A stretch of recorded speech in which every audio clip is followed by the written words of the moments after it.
കട്ടൻ ചായയും പരിപ്പുവടയും ലോകത്താദ്യമായി ഒരു എഴുത്തുകാരൻ അറിയാതെ പ്രസിദ്ധീകരിക്കാൻ പോയ ആത്മകഥ. ഒരു ഒന്നൊന്നര ആത്മകഥ. കഥാനായകൻ സഖാവ് ഇ.പി. ജയരാജൻ. എന്നാൽ ഈ ആത്മകഥ അത് ഇ.പിയുടേതല്ല. എൻ്റെ പുസ്തകം ഞാൻ അറിയാതെ എങ്ങനെ പ്രസിദ്ധീകരിക്കുക? എൻ്റെ പുസ്തകം ഞാനല്ലേ പ്രസിദ്ധീകരിക്കേണ്ടത്, ഞാനല്ലേ പുറത്തിറക്കുക. എന്നാലും ഇ.പി. പോലും അറിയാതെ എങ്ങനെ ഇത് സംഭവിച്ചു?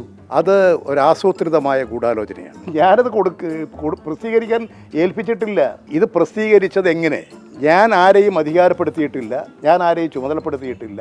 ഒരു കമ്മ്യൂണിസ്റ്റുകാരൻ എല്ലാ കാലത്തും കട്ടൻ ചായയും പരിപ്പുവടയും കഴിച്ച് ആടുന്ന ബെഞ്ചിലിരുന്നാൽ മതിയോ?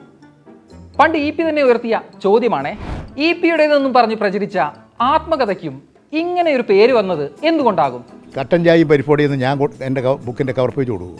കവർ പേജ് ഞാൻ ഇന്നിപ്പോൾ ഈ നിങ്ങളെ ടി വിയിൽ വന്നപ്പോഴാണ് ഞാൻ കാണുന്നത്. എന്തായാലും ഇത് ഇ.പിയുടേതല്ലെങ്കിലും ഇതുപോലൊരെണ്ണം ഒരു ആത്മകഥയുടെ പണിപ്പുരയിലാണ് ഇ.പി. ഞാൻ എൻ്റെ ആത്മകഥ എഴുതിക്കൊണ്ടിരിക്കുകയാണ്. ഇപ്പോഴും അത് പൂർത്തിയായിട്ടില്ല. ആഹാ, ഈ ഒറിജിനൽ ആത്മകഥ എപ്പം വെളിച്ചത്ത് വരും സഖാവേ? ഏതായാലും ഇത് എല്ലാവരും മനസ്സിലാക്കട്ടെ എന്താ പുസ്തകത്തിലുള്ളതെന്ന്. അതുകൊണ്ട് വേഗത്തിൽ തന്നെ പൂർത്തിയാക്കി പ്രസിദ്ധീകരിക്കാൻ നടപടി സ്വീകരിക്കാം. എന്നാലും ആരുടെ കറുത്ത കൈകളാകും സഖാവേ ഇതിൻ്റെയൊക്കെ പിന്നിൽ? സഖാവിന് ആരെയെങ്കിലും സംശയമുണ്ടോ? ഇത് തെരഞ്ഞെടുപ്പ് ദിവസം ബോധപൂർവം ആസൂത്രിതമായി നടത്തിയിട്ടുള്ള ഒരു പ്ലാനിംഗ് ആണ്. ഇതിപ്പോൾ അവരെ സ്ഥിരം തുടങ്ങിക്കൊണ്ടിരിക്കുകയാണ്. ആരായിരിക്കും ഇതിൻ്റെയൊക്കെ സൂത്രധാരൻ? അതാണ് അന്വേഷിച്ച് കണ്ടെത്തേണ്ടത്. രാഷ്ട്രീയ താല്പര്യക്കാരുണ്ട്, അവർ പലരെയും ഉപയോഗിച്ചിട്ടുണ്ടാകുമെന്നാണ് ഇപ്പോൾ ഞാൻ കണക്കാക്കുന്നത്. എന്നാലും പാവം ഇ.പിയോട് ഇങ്ങനെയൊക്കെ ചെയ്യുന്നത് വല്ലാത്ത ചെയ്ത്താണ്. പാർട്ടി സെക്രട്ടറിയോട് കൂടി ഒന്ന് ചോദിക്കാം. മാഷേ, ഞങ്ങൾക്കിതിൽ വേറെ ഒരു കാര്യവും പറയാനില്ല. ജയരാജൻ പറയുന്നത് വിശ്വസിക്കുക എന്നുള്ളത് തന്നെയാണ് പാർട്ടിക്ക് ചെയ്യാൻ സാധിക്കുന്ന കാര്യം. അല്ല സഖാവേ, ഇക്കണ്ട വിവാദമൊക്കെ ഉണ്ടായിട്ടും പുസ്തകത്തിന്റെ പ്രസാധകർ അവരിട്ട FB പോസ്റ്റ് ഇതുവരെ പിൻവലിച്ചിട്ടില്ലല്ലോ. അത് കണ്ടായിരുന്നോ? ഞാൻ കണ്ടിട്ടില്ല. എവിടെ? ഇതാ FBയിലുണ്ടല്ലോ. ഞാൻ കണ്ടിട്ടില്ല.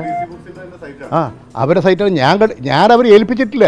അത് പോട്ടെ, താങ്കളുടേതെന്ന പേരിൽ പുറത്തു വന്ന ആത്മകഥയുടെ PDF കോപ്പി സഖാവ് വായിച്ചായിരുന്നു? ഞാനൊക്കെ എടുത്ത് കണ്ടു. ഞാൻ എടുത്ത് കാണുന്നത്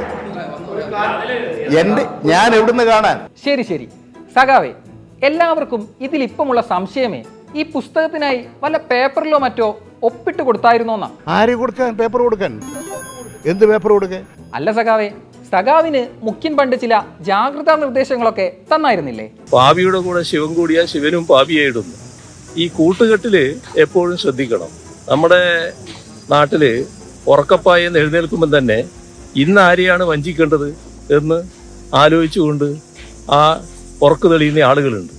അത്തരം ആളുകളുമായി കൂട്ടുകെട്ട് അല്ലെങ്കിൽ ലോഹ്യം അല്ലെങ്കിൽ അതിർകവിഞ്ഞ സ്നേഹബന്ധം അതൊക്കെ സാധാരണഗതിയിൽ ഉപേക്ഷിക്കേണ്ടതാണ്.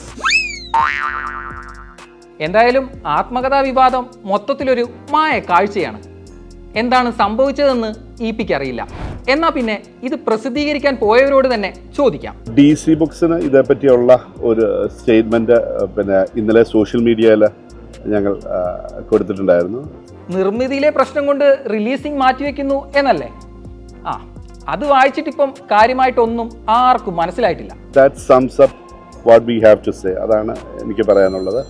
രണ്ട്, neither we are only facilitators. നമ്മളിതിൻ്റെ അകത്ത് അത് ഞാൻ ഏതൊരു പബ്ലിക് ഫിഗറും അല്ല, മറ്റേതുമല്ല. അതുകൊണ്ട് തന്നെ we do respect the public figure.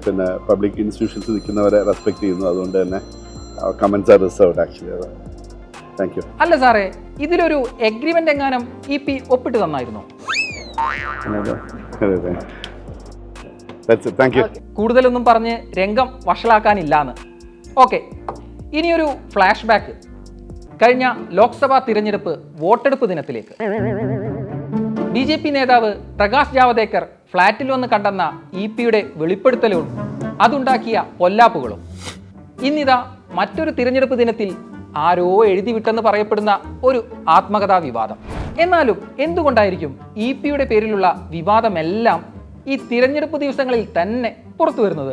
ചെറിയ നിസ്സാരമായ കാര്യമായിട്ടല്ല ഞാൻ കാണുന്നത്. അതിശക്തമായിട്ടുള്ള ചില ഗൂഢാലോചനകളും. മാഷെ, ഇതിലൊക്കെ വലിയ രാഷ്ട്രീയ ഗൂഢാലോചനയുണ്ടെന്നാണ് ഇ.പി പറയുന്നത്. പാർട്ടി വല്ല അന്വേഷണവും നടത്തുമോ? ജയരാജനല്ലേ പറഞ്ഞത്? ജയരാജൻ പറഞ്ഞത് ജയരാജനല്ലേ മനസ്സിലാക്കുക. പരിശോധിക്കണം. ആർക്കായിരുന്നു തടസ്സം? എന്തുകൊണ്ടാണ് മാഷെ EP മാത്രം ഇങ്ങനെ നിരന്തരം വിവാദങ്ങളിൽപ്പെടുന്നത്? EPക്കെതിരെ എന്തെങ്കിലും ഗൂഢാലോചന നടക്കുന്നുണ്ടോ? ശരി, വേറെ നിങ്ങൾ ചോദിക്കാണ്ട് ചോദിക്കും. ചോദിച്ചേക്കാം. തൻ്റെ ഒറിജിനൽ പുസ്തകം ഉടൻ പുറത്തിറങ്ങുമെന്നാണല്ലോ സഖാവെ EP പറയണത്. അങ്ങനെ ഒരു പുസ്തകത്തിന്റെ കാര്യം EP പാർട്ടിയെ അറിയിക്കേണ്ടതല്ലേ? പ്രസിദ്ധീകരിക്കുന്നതിനെ സംബന്ധിച്ച് പാർട്ടി ആയിട്ട് ആലോചിക്കേണ്ടതുണ്ട്. EP അത് അറിയിച്ചായിരുന്നോ? ഇല്ലില്ല, അത് കാരണം എഴുതി പൂർത്തിയാക്കിയില്ലല്ലോ. ഓ അങ്ങനെ.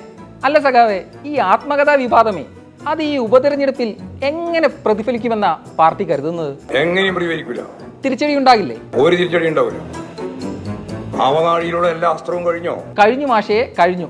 ഒറ്റ മിനിറ്റ്, EPക്ക് പ്രധാനപ്പെട്ട എന്തോ ഒരു കാര്യം പറയാനുണ്ട്. എന്നെ ഉപയോഗിച്ചുകൊണ്ട് തെറ്റായ വാർത്ത ഉണ്ടാക്കി എന്നെയും പാർട്ടിയെയും നശിപ്പിക്കാനുള്ള നടപടിയല്ലേ സ്വീകരിച്ചത്? ശക്തമായ നടപടി സ്വീകരിക്കണം എന്ന് പറഞ്ഞുകൊണ്ട് DGPക്ക് പരാതി കൊടുത്തിട്ടുണ്ട്.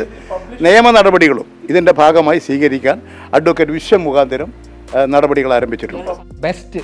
പ്രകാശ് ജാവദേക്കർ കൂടിക്കാഴ്ച വിവാദം, ശോഭാ സുരേന്ദ്രന്റെ ആരോപണങ്ങൾ, കരുവന്നൂർ ബാങ്ക് തട്ടിപ്പ് കേസിലെ പ്രതിയുമായി ബന്ധമുണ്ടെന്ന കോലാഹലങ്ങൾ, ഇതിലൊക്കെ ഗൂഢാലോചന ഉണ്ടെന്നും പറഞ്ഞ് മുമ്പ് കൊടുത്ത കേസിൻ്റെയൊക്കെ അവസ്ഥ ഇപ്പം എന്തായോ എന്തോ.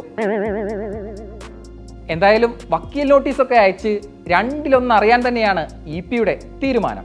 എന്നാലും ഈ അടുത്ത് മുഖ്യമന്ത്രി പിണറായി വിജയൻ പറയാത്ത കാര്യങ്ങൾ പ്രസിദ്ധീകരിച്ച ഹിന്ദു പത്രത്തിനെതിരെയും ആ PR ഏജൻസിക്കെതിരെയും എന്തുകൊണ്ടാകും മുഖ്യൻ വക്കീൽ നോട്ടീസ് അയക്കാതിരുന്നത്?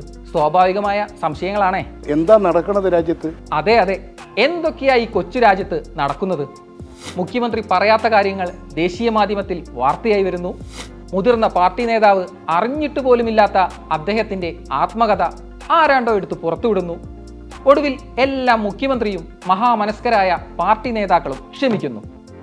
ഇതൊക്കെ എന്തോ